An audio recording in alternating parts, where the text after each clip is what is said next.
What's going on, everybody? Welcome back to another episode of the Trifecta. Joined with me, as always, is Tyrone Stallworth. What's going on, Tyrone? What's up, Jared? How you doing, man? I'm doing all right.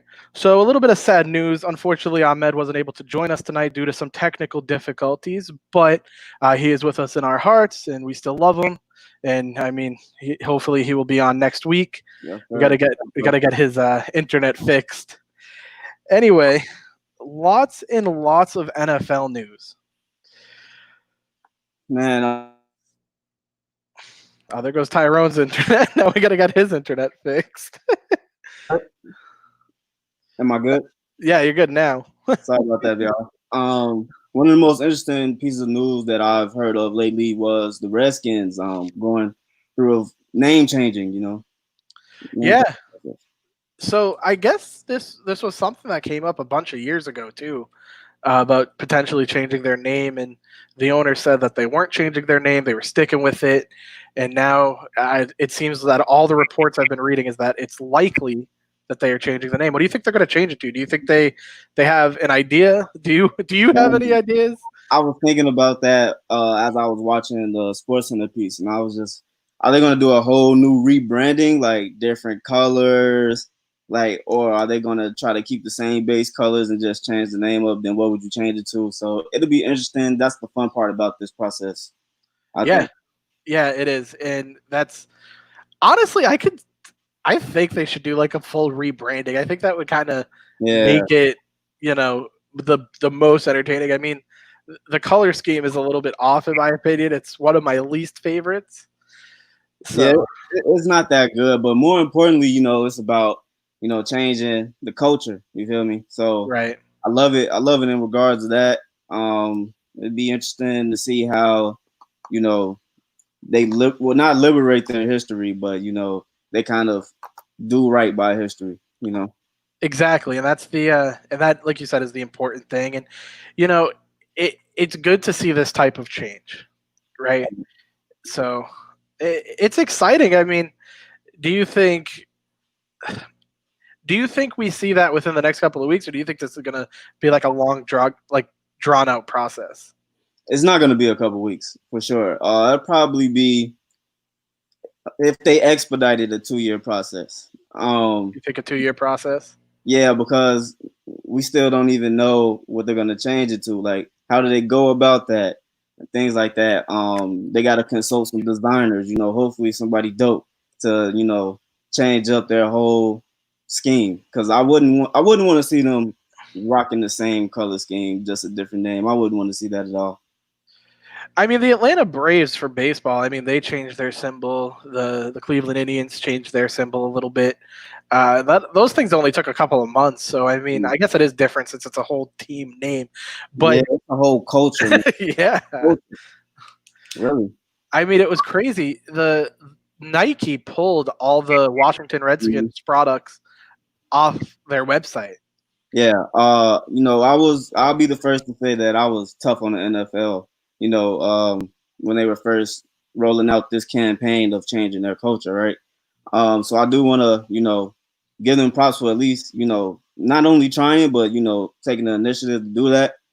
That's really important that I say that because I have been highly critical of the NFL lately. You really have. You really have. But no, I mean, I think a lot of people have been just as critical as you. I mean, a lot of people started being critical with, how they handle Colin Kaepernick situation. And I mean, we covered that pretty extensively on the Mm, show. And it it seems that they're trying to make up for, you know, their their mistakes. They're trying to make up for and right their wrongs, I guess you could call mm. it. And then they also announced that at least at the start of week one, they're going to be playing the Black National Anthem. How do you feel about that? Um, I fall on the side of the argument that I'll take the win. Of course, I will take the win, but I also feel that they can do something more than just a song. Like, even before considering it, maybe they should try working out a plan on how to get the owners to open up their mindsets and like actually make impact than just placing an extra ban. And that's not me bashing the NFL at all. That's yes, I'll take the win. Like it'll be cool, but I think that we still got deeper issues that need to. The NFL still has deeper issues that they need to go and So, attack. so you mentioned getting the coaches to, have a more open mindset, and The you think owners. the owners. My bad, my apologies. But um, you think there's more the NFL could do?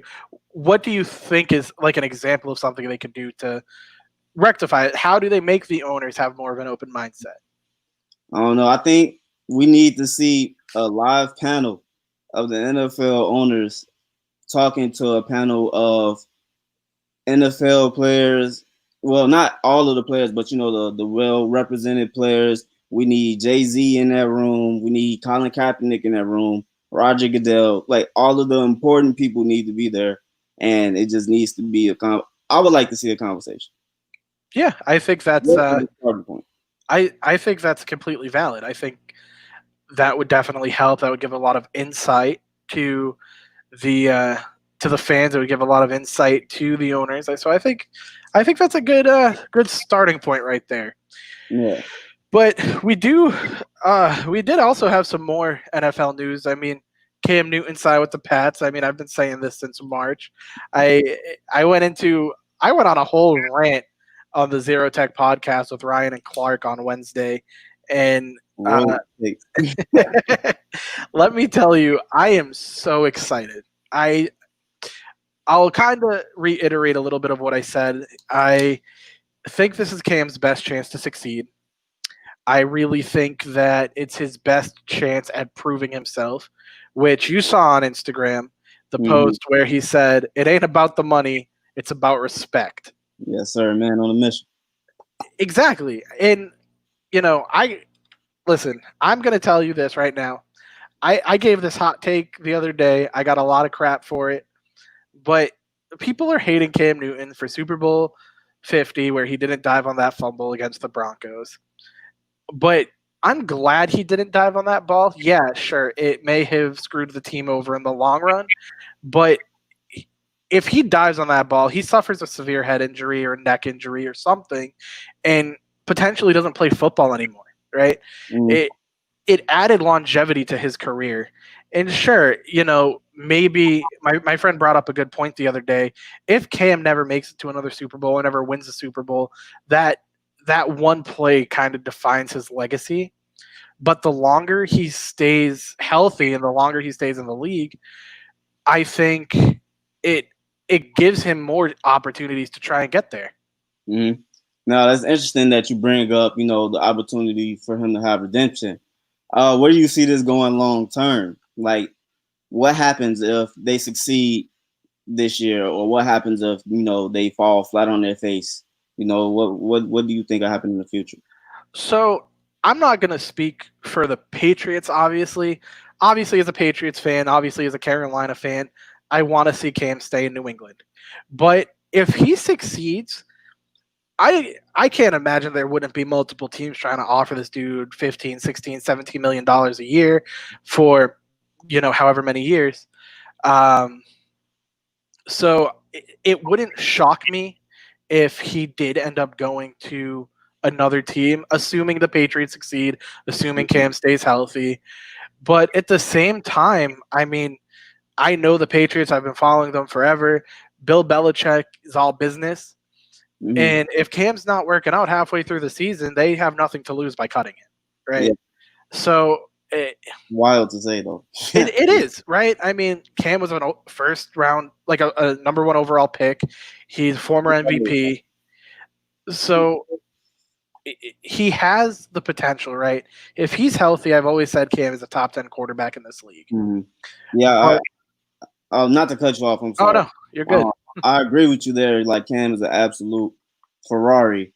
Do you see the Patriots? If they succeed, do you see them shelling out big money for him, or do they usher in the Jared Stidham era, or whoever they're gonna rock with after that?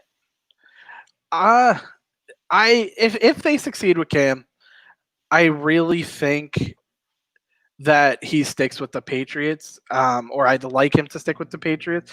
I could see them offering him some sort of money. I mean, they were paying Tom Brady 19 million a year, or around that estimate, um, and I mean that's Tom Brady. He's the greatest quarterback of all time. So it really depends. I mean, the team is not known for paying the big name players. They are not known for writing those big checks. I agree. So honestly, I wouldn't even be surprised if they do succeed with Cam if you see him placed on under a franchise tag. Hmm. A franchise tag, I don't think he's gonna go for that. To be honest, I think he'll rather forego playing a year of football than be franchised. That's just how I see the situation. If this was maybe 3 years ago, I would agree with you. But again, this for Cam isn't about the money. It's about proving his worth. And if Mhm. he succeeds with the Patriots, even if they make it to the wild card round, I'll call that a success, right? Mhm. So for him, like I think Cam is a lot more humble now that he's dealt with the injury. I think he wants to put in the effort and he wants to be in a winning culture. Cam never struck me as the kind of guy who wanted to chase the bag. So if New England is genuinely his best chance of succeeding, I I don't see him having an issue with signing that franchise tag. Mhm. And even if it's to just wait until the team frees up more cap space the following year, whatever it might be, I I think he does sign it, but that's just my opinion on it. Now, how do you feel about his contract overall? I wouldn't even say it's a bit disrespectful. It's a whole lot of disrespectful. But hey, like he said, he just wants to show the world he still can. He's still Superman, that number one guy. So, man, I want to see him tear up the field like he says he's going to. Because I root for Cam, man. I really do. I've been rooting for Cam for a long time, and to me, like you said, the contract is disrespectful. Like highly disrespectful. Right. At the same time, though, if Cam is healthy, he should have no trouble reaching his incentives. So I mean, yeah, $7.5 million isn't a lot, but it's better than nothing. And if he's healthy, I mean, I think he meets those incentives. I think he gets the extra money. But I mean, man, what was it like 550K that was guaranteed or something like that? Well, I mean, what are his incentives though? Because that team built around Cam, I hate to tell you this, Jared, but it's not looking like a good team, my boy. No, it doesn't look like a good team.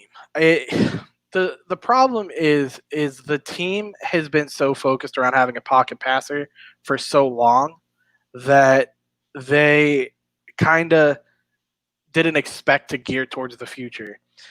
I mean, the game has evolved to such a state where it's almost like you need to have a mobile quarterback, and Mhm. not having a mobile quarterback is a hindrance on your team. Yeah. So, yeah, I mean, I think it's going to be tough, but I mean, Cam and Mohamed Sanu are already working out together. He's trying to build a rapport with his team. Obviously, he still has to fight for that starting job against Jarrett Stidham, against Brian Hoyer, which, again, assuming he's healthy, I mean, there should be no issue beating them out. So I'm Imagine, not. imagine he loses. I mean, I just want hard knocks all over that. Yeah, I mean, yeah, if he loses, it just goes to show whether it's his health in question. Is it that he hasn't played in about a year and a half? So there's a lot of factors to him right now, right?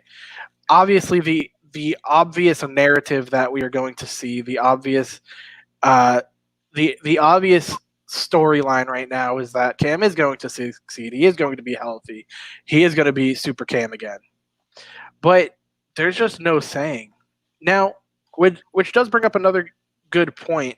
Like you said, the team being how it's built right now doesn't really fit his style. David Njoku of the Browns, the tight end, just demand or requested a trade. Hmm. Do you think that'd be a good pickup for New England to get with Cam? That'd be a great pickup for New England. They have no tight end. You can't name me a tight end on their team right now. You just can't. They need him bad. You feel me? No, I get it. But the question is, what do the Patriots give up for him? Cam Newton. I don't know, man. They don't have much to give. That's what I'm saying. Like, you, Edelman doesn't have a lot of value. Um, he's kind of starting to cement his career right now. Other than that, it's hard for me to even name, who's on defense besides the Twins. And like, I don't think they're gonna give up the Twins. I don't think they're gonna, give up those high guys because then they won't be playing football very effectively if they do. So I don't know. Well, the defense has always been the I guess the focal point of that team, right? At least for the past 3 years, we'll say that defense has been top 5, top 3 in the league, maybe the best defense in the league. They've just been so dominant, and I agree with you 100%. I don't think they give up any of those pieces, but I mean, the Patriots very rarely utilize their higher round draft picks. So, would it shock you if you saw a potential first and fourth round draft pick for Njoku? That wouldn't shock me at all. I mean, that's pretty much what they're gonna have to throw at them to get Njoku. I mean, around that range, probably not like first and second, but probably like second, fifth. Like at this point, we're like at the point of semantics. You feel me? Right. But they're gonna definitely have to throw a package in there to get him.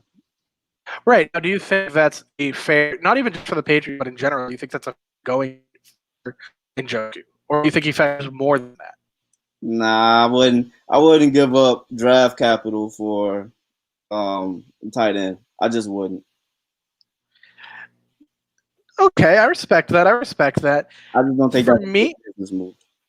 For me, considering things considered, I might given the situation. Now, hear me out, right?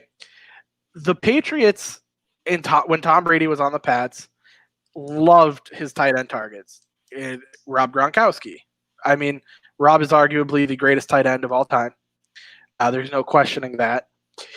But Tom Brady loved going to the tight end, and even this past season, we didn't have a big name tight end like everyone thought we might be trading for one, whatever. But Brady still targeted the rookie tight ends and the young tight ends quite often, and it just didn't work out. And it was similar for Cam with the Panthers and Greg Olsen.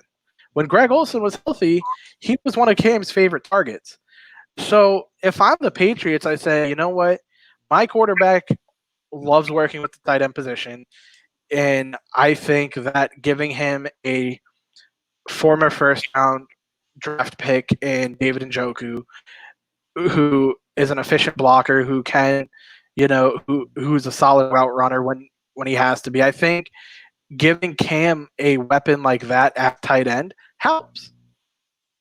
Oh, it helps tremendously. But this goes back to my question: what's their plan long term? I don't think they're going to be shelling out first round picks for a guy that's going to be there for this year and this year alone. So you don't think Cam's staying with the Pats this year? Excuse me, I can hear you. You don't think Cam is staying with the Pats after this year? I don't think so. I don't think it happens. Only because they're in the weird stage of losing the GOAT, so they kind of have to replace that production. But they know long term, Cam's not the answer. Cam is already an aging quarterback. They're sure, and looking for the future. They should start looking for the future, I should say. They're probably in rebuild mode. I'm going to go as far as to say they're probably in rebuild mode right now. For the most part, I think I agree with you. But Cam is just turned 31.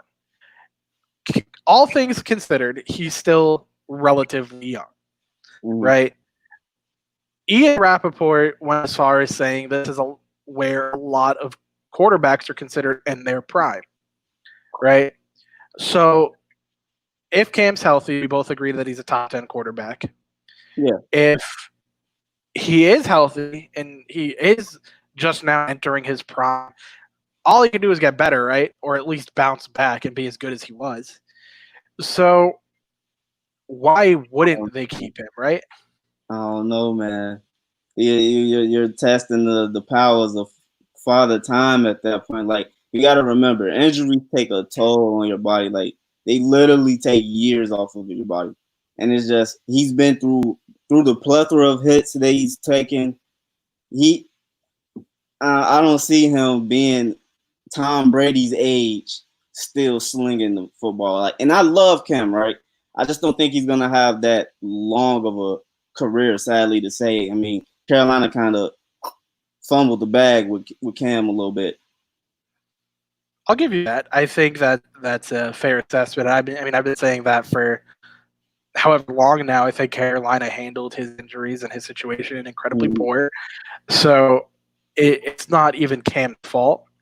Yeah. But I don't know. I mean, I'd like, even if he plays another 4 years, let's say, I would like to see him stay these 4 years in New England. I think, like I said, I don't see a situation that's better for him in terms of playing opportunity. I don't see a situation that gives him the best chance at winning a Super Bowl.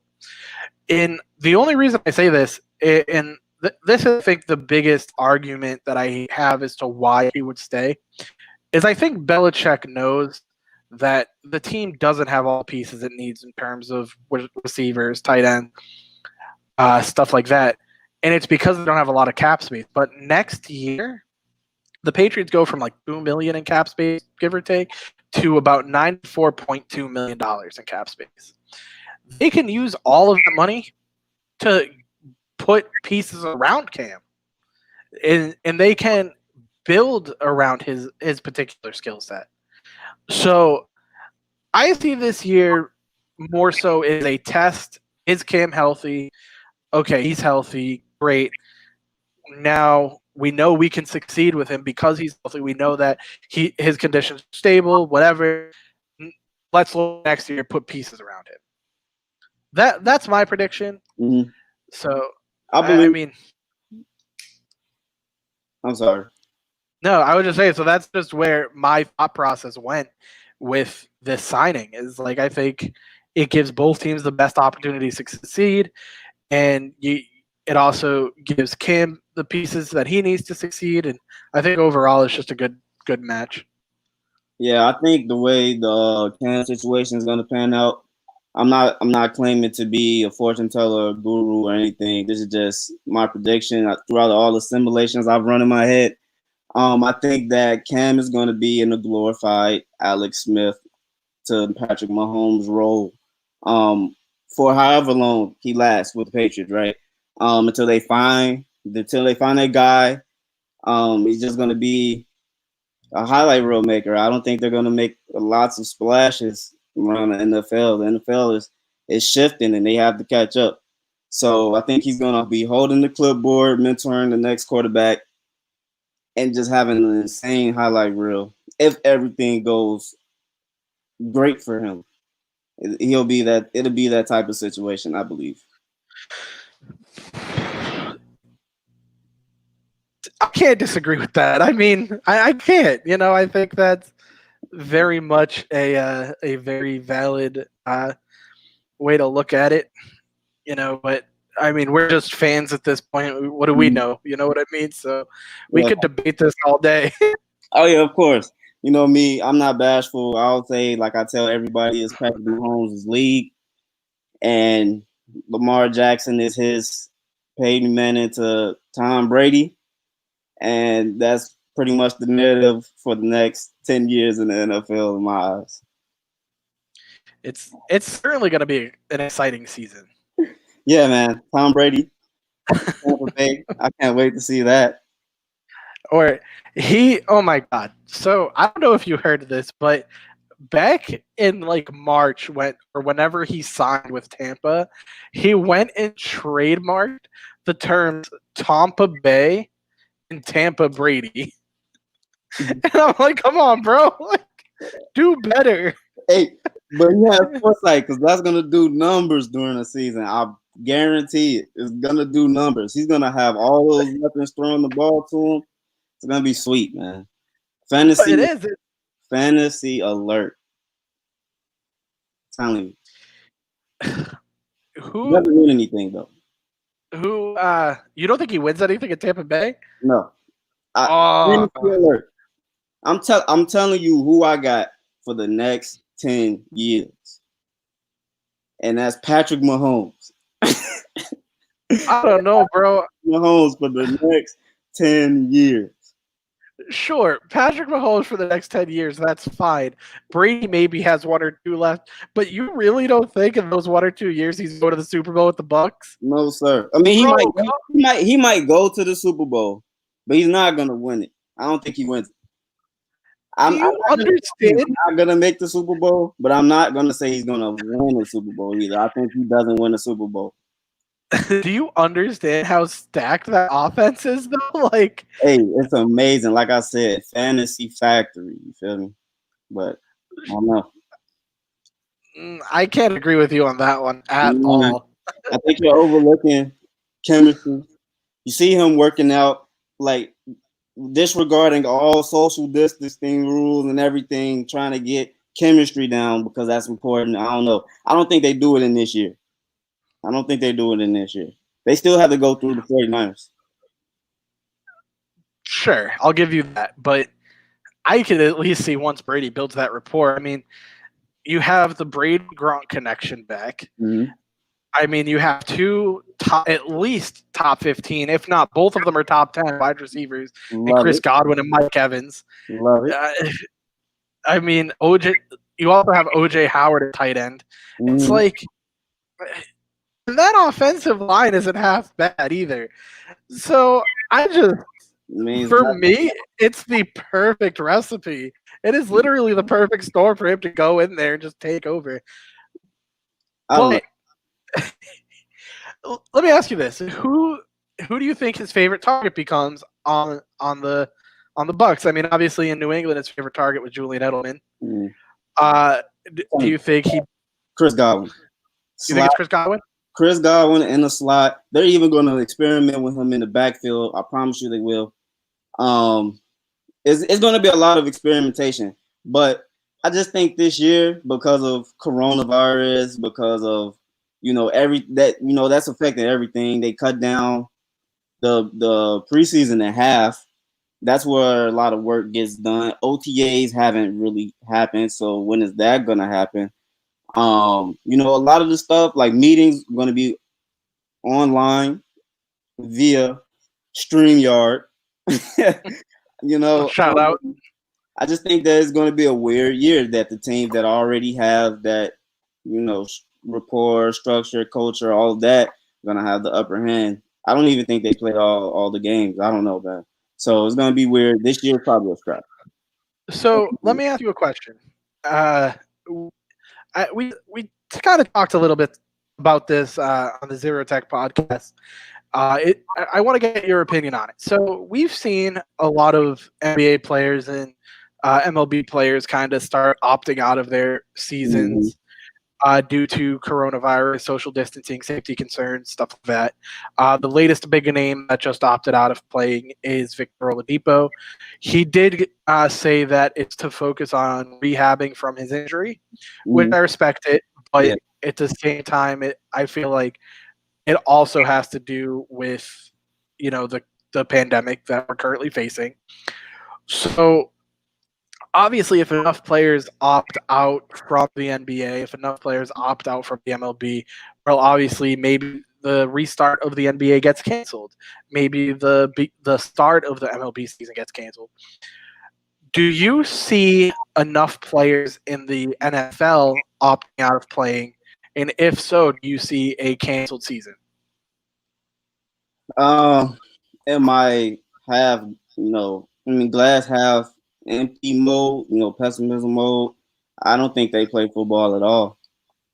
Just for the mere fact that you do you remember watching games in like December and January with you can see the lines, they're literally breathing on each other. and you can see that the line is just hot breath, and they take hits. Bodily fluids are often exchanged, for lack of a better word. Um, Man, it's a lot of variables they have with controlling coronavirus. It's a lot of variables they have with containing the flu. That's just the nature of football. So looking at the glass half empty, I don't think they play. Looking at the glass half full, we see some modified version of a season. Okay, now let's compare it to this, right? So if the NBA returns, because of the number of players who are opting out of the restart, I've been seeing mixed signals in terms of fans, players, kind of everybody involved. Some people are saying that whoever wins the championship, it's kind of like a false championship, Mm-hmm. or it doesn't really count. But I also see other players like Giannis coming out saying that this is going to be the toughest championship yet. Yep, I agree. Would you think it's one of the toughest championships? Yeah, man, I don't agree with people saying, "Oh, you didn't win that championship," when we literally saw you win that championship. Like it's clearly on tape. So I don't really believe in the argument of, "Oh yeah, we stripped your title. So what? You saw me do it." So I think that this is going to be the toughest championship yet because of the delays and everything. And this is unprecedented. We literally don't know what's going to happen tomorrow. So now for the NFL, right? Another thing we discussed is if players do sit out, who who are the players you expect to see? Now, for example, for me, when we were talking about this, I was saying that a lot of the players you're going to see who are sitting out of the games are going to be either the lesser known players or the higher end players still on rookie contracts. Mm-hmm.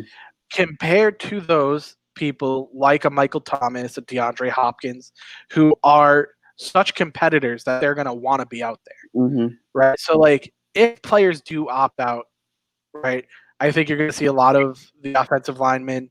You're going to see a lot of lesser known players who might not be recognized. But I think you're also going to see a lot of people like I just mentioned, DeAndre Hopkins. You Mm-hmm. might see like a Le'Veon Bell, because they're so Mm-hmm. competitive, say, you know what, screw it, I still want to play. Yeah. So in your opinion, who do you think are those players that sit out? Because I mean, the NBA, we haven't really seen any big names like a LeBron James and Anthony Mm-hmm. Davis and Jason Tatum or Jalen Brown or Ben Simmons. We haven't really seen these guys come out and be like, I hold up, like I don't want to play. But you have seen, some of the lesser known players who might not be fan favorites coming out to not play. Yeah. I agree with you that all those guys that you mentioned will probably most likely sit out. But I'm going to say that the most disenfranchised position in the history of the NFL, which is the running back position, they will have something to say about this. This probably could tip the balance in their favor. I think they capitalize. So we might not see Le'Veon Bell. We've seen him not play, for money. This is a bigger cause. This is for money amongst running back for the future, for everything. This is for all the marbles. So I think that we see a lot of those marquee running back names don't play. Well, I don't want to say names. They're people. Those running backs. Those people. they don't play. Um, People like Jadeveon Clowney, who are, franchise tag to no end and really don't have the leverage for long-term contracts. Those players don't play. Well, at least think about not playing. I'm not going to say don't play. Those players are going to think about not playing and make a decision on that. The kicker's going to be there, though. The kicker is going to be there. I somewhat agree with you. I'm a little bit on the opposite end of the sort of spectrum, we'll call it, when it comes to. So you said that you expect a lot of the franchise tag players or the people who can't get those long term contracts. Hmm. You think they're gonna opt out of playing. Yeah, See, man. I'm kind of on the opposite end, right? I feel like those players on the franchise tag who are trying to fight to get those long term contracts, I can see them wanting to be out there, prove their worth, you know, because taking a season off, especially, at a running back position, I mean, you, you're talking about a good part of your career. I think a year is a huge part of your career, right? So I to agree. take a year to take a year off, I think hurts those chances of getting those long-term contracts in the future. So I think it's the players, like I said, who are elite players on rookie contracts that will easily get a long-term contract. I think you see those guys opt out to reserve their bodies. But I think those players on franchise tags who are fighting to get those long-term contracts, I think those are the guys you're going to see play. I gotta disagree with you there, my boy. NFL is a business. And I agree with you. A year off is a long time, especially for NFL players who take punishment, all the hits, injuries, the cortisone shots they got to do just to be on the field. Because if they don't, somebody will take their job. I don't know, man. I just think that that year of not going through all of the BS couldn't do the body good, can do the soul some good, can possibly extend careers. Um, and it's a free excuse to you know hold out. I mean, the for the past 10 years, we have seen an increase in holdouts. Of course. This is a free holdout, well, a free excuse of an holdout without having the penalties of holding out. Like they always penalize for not showing up by day, like their fines increase by day. This can be a free excuse, man. I'm not trying to get the coronavirus. Anybody can respect that. I respect that. Now, hypothetical. We'll go with we'll keep Le'Veon Bell in the conversation. I'm a big Le'Veon Bell fan. Obviously, Me too. I want to see him bounce back with the Jets. I want to see him do well. But if this was 2 years ago or whenever his holdout was, right? If this happened 2 years ago, do you think that he gets the money he deserves? You're already doing it. You're making it right. He gets it, man. He gets it. I'm telling you, he gets it because he had not only the excuse, he had the opportunity, he had the play to back it up. He's supposed to be paid big money right now. He was ahead of his time before the Christian McCaffreys of his world. He had no leverage and was pulling the needle, was pushing the needle a little bit. You bring in Corona, no one's gonna say, nah, go out there and play, make me millions and get sick in the process. Nobody's gonna say that. Nobody, nobody's gonna say, um, you can't have this time off because people's lives are at stake. So I think he gets the money. It becomes less political, right? It becomes less of a sideshow for the NFL because there's bigger issues to talk about. I think that gives him the momentum. That gives him the momentum. I can't disagree with you there. I do think that it gets him the money as well. I kind of wanted to see your take on it, but Mm-hmm. you know the NFL and the NFL Players Association came out. I believe it was either today or yesterday that talked about some of the safety precautions for each team. Um, Teams will be staying in their separate hotels, stuff like that. Players can be fined for going out to dinner or Mm-hmm. uh, I guess they're calling it like recklessness Mm-hmm. for going out to dinner or taking Ubers, basically anything that wouldn't be properly social distancing. Mm-hmm. So I think within the league itself, right, as long as the rules are followed, I think as long as there's consistent health checks, stuff like that, it wouldn't surprise me if we don't see a delay in the season, if we kind of see everything go on schedule. I mean, I think the in terms of the NFL compared to the NBA or maybe the MLB, we the NBA kind of got cut in half in the middle of the season, so they didn't know what to do. The MLB season was supposed to start in the middle of all of this. So I think the NFL will be able to kind of take advantage of Mhm. kind of everything going on because they're learning from the mistakes of their sister leagues and the NBA and the MLB, and they'll be able to say, okay, this is what we're going to do. This is how we're going to have a successful season amid Corona. I agree with you. You know, the NFL definitely does have an advantage to let everything unfold, right? Due to their season being focused around September activity. Um, but I do have a question for you though. Do you think that everything gets followed to the T? Everybody is executes to the absolute perfection for this to happen? Because I believe that's what needs to happen for this to happen. Do you think that happens? Not at all. Uh, I mean, you can't go really a month without hearing about a DUI issue with someone in the NFL, Mm-hmm. right? So, like, I'm not trying to demonize these players. They're humans. They make mistakes. We all do.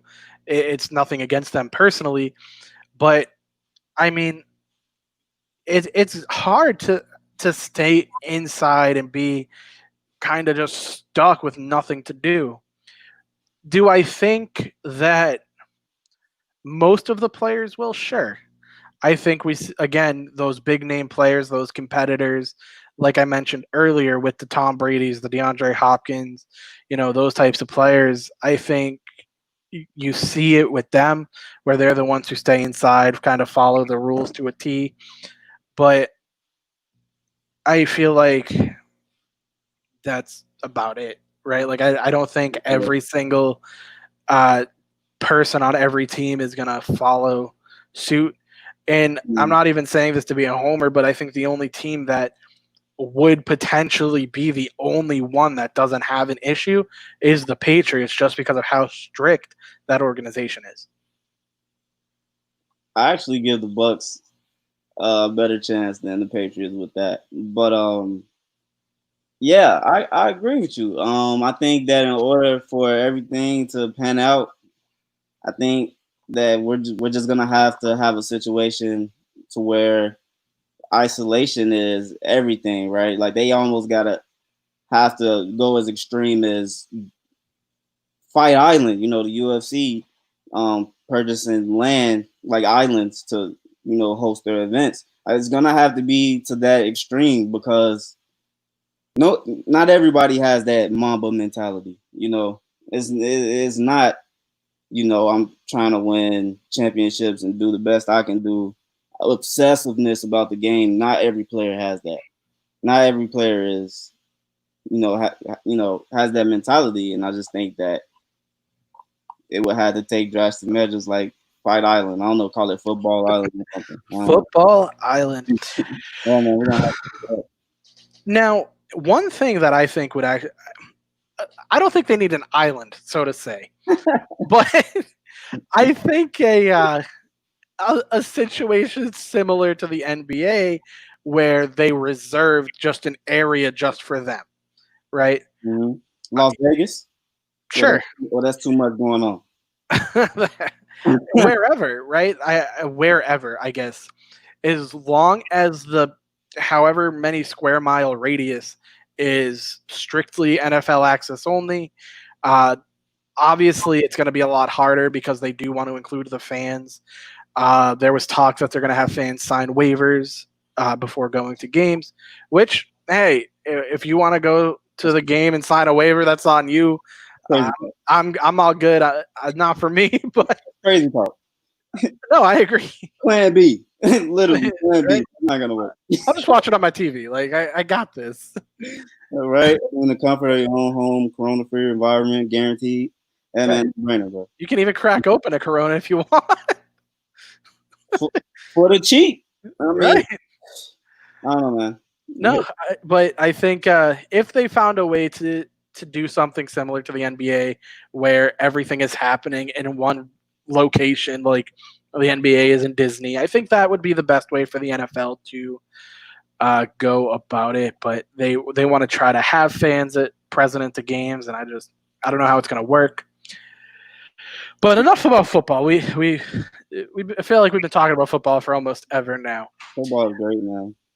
I do want to ask you, what got you into sports? Like, what was it that got you into, you know, being so passionate about sports? Mm. I remember those games, going to White Sox games with my granddad. Those were my first live experience of sports action. Um, that was a big milestone. Another big milestone was playing video games, man. Believe it or not, I still to this day will say that NBA Live 2005 is one of the best basketball games ever made. That 2001 2K was good as well with Kobe and Allen Iverson and everybody. So that helped deepen my understanding of not only the game but sports culture. Um, that was a big milestone. You know, just watching Kobe on the TV screen doing great jumpers and people yelling Kobe or Randy Moss. You outside with your friends and you snag a ball over your friend. You just say you got Moss. That constant exposure to the culture is just it. It just planted that seed of passion, and I I I wouldn't know what to do without sports. Kind of losing my mind right now. You and me both. Like, honestly, like I was telling you a little bit before we started the show. I mean, I've never played a 2K game in my life. Because when I play video games, I think of those first person shooters or, those storytelling games. Yeah. And so, like, the sports games just never interested me, just due to the type of gamer I am. And man, I've been craving sports so bad that I started playing 2K. I mean, it was free, so I was like, whatever, I'll just. Yeah, man. But I, I, I have, I guess, similar to you, going to Red Sox games my whole upbringing with my mom, and I mean, I was raised playing sports, so it's always been uh, something that's kind of just been in my blood. It's like music. Right. It's like I played football for 4 or 5 years. I mean, I played baseball for like 7. I swam for about 3 years in high school. I did all sorts of things. I tried lacrosse for a year uh, at my old summer club when I was a young adult, young teenager, whatever. I tried out tennis. Like I did it all, right? I, I, I mean, I think right now basketball would be my go-to Mm-hmm. to play. For me, I just feel like out of every sport, basketball playing it is the most fun. Yeah. But man, I think my passion for sports really started. So, not a lot of people are gonna believe me with this. Whatever, I don't care. But growing up, like I just said, I played a lot of sports. I played baseball. I played football. And one of the kids I played baseball with, his father grew up in the Dominican Republic with David Ortiz, Manny Ramirez, Vlad Mm-hmm. Guerrero, all those guys. And I was pretty good friends with his son, and my mom was pretty good friends with the dad. And so, on a couple of different occasions through my friend's dad, I was able to meet David Ortiz. Mm-hmm. And to me, it was one of the coolest things.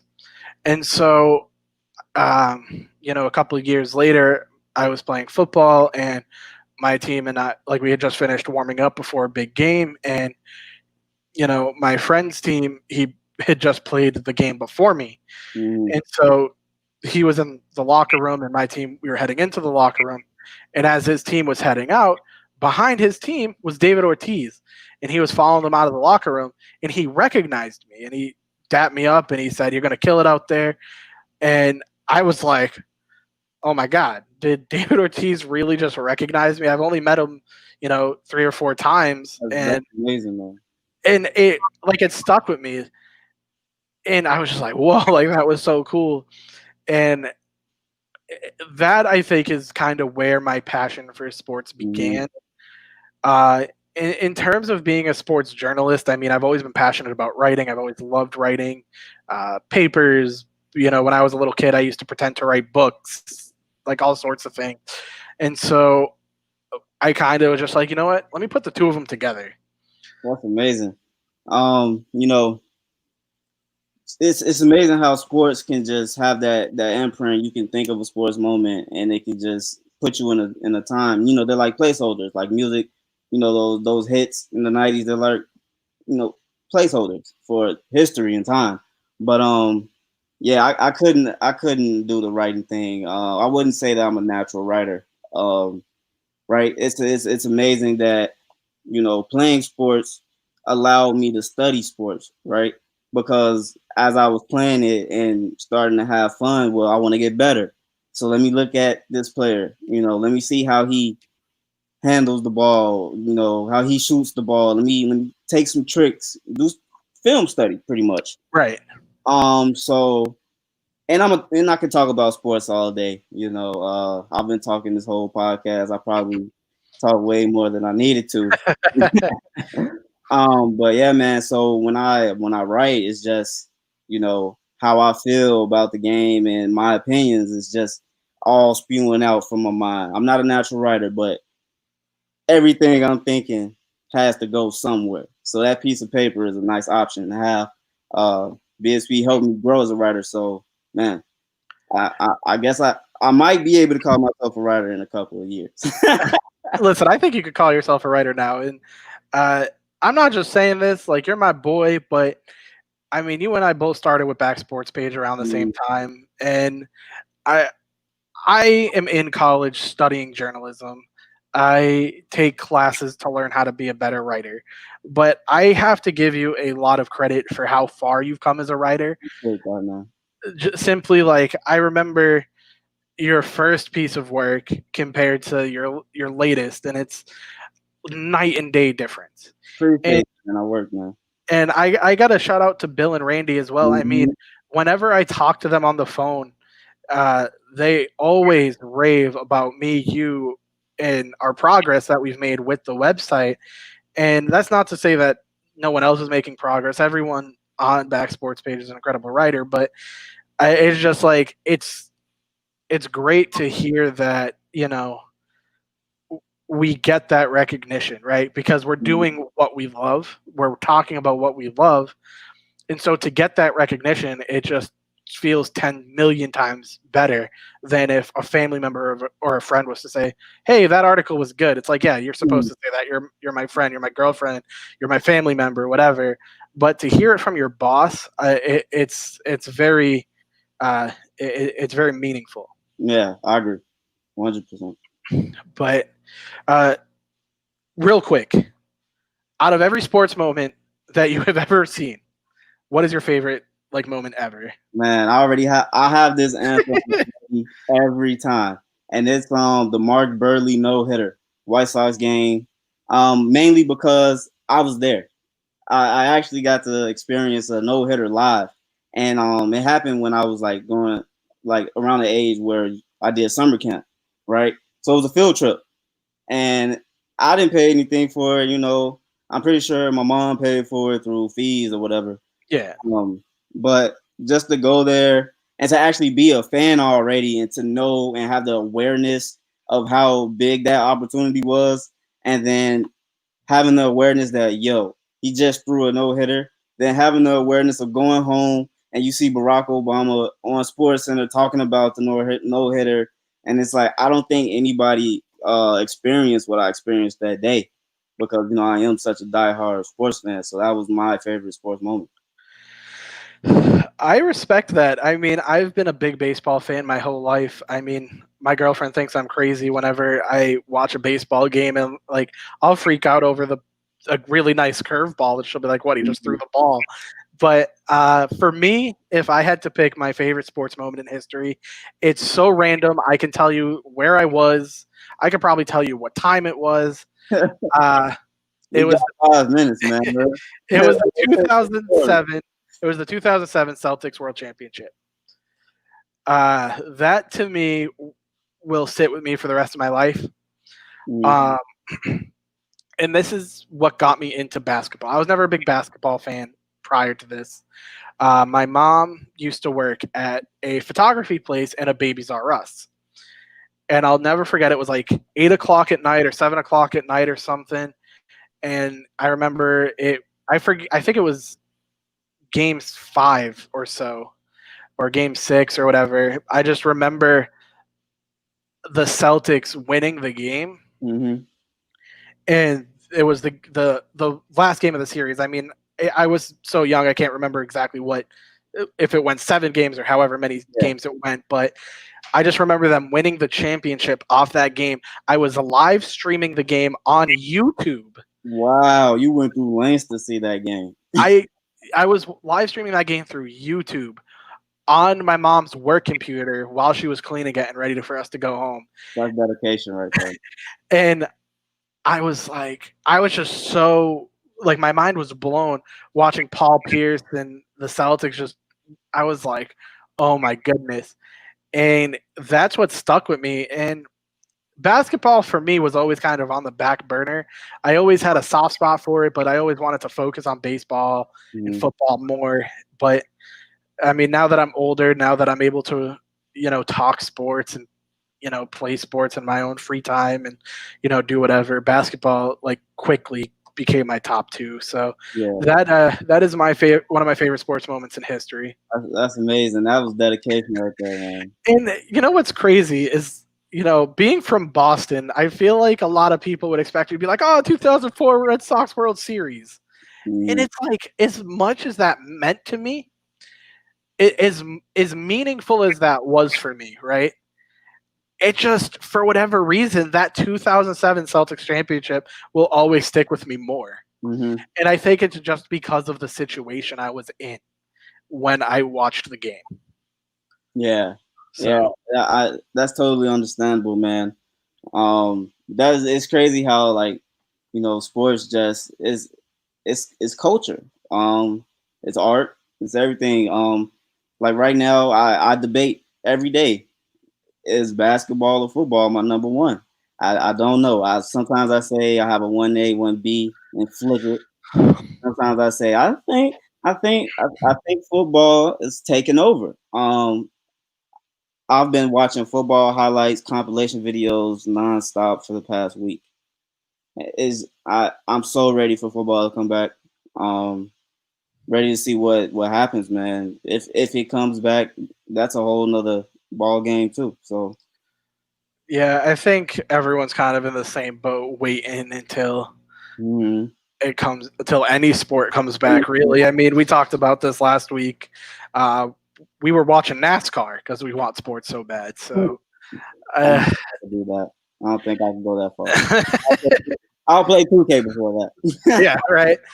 But no, but I mean, that's about all the time we have, Ty. So I want to give a shout out to everybody watching the Trifecta. Thanks for tuning in. Don't forget, you can find us on Back Sports page. Yes. You can find Back Sports page on Facebook, YouTube, Twitter, Instagram. Check out the great content going up. Also, the Trifecta is on Spotify and Apple Podcasts under Back Sports page. Don't forget to check out, like I said, the great articles going up. Ty, tell everyone where they can find you. You can find me at Talk Sports on Instagram, Facebook, Tyrone Starworth, just like you see on the screen. Twitter at TYEE_3. It's always a pleasure talking to you guys, even though I can't hear you. You know. And as you guys know, you can find me at Journalist J0 on Twitter. You can find me at Jared0 on Facebook. I don't really use Instagram as much, but you can, like I said, find us on YouTube, Backsports, anywhere that you can stream something. We are probably on it. But until next week, guys, again, thanks for watching, Ty. It was good talking to you. Yes, sir.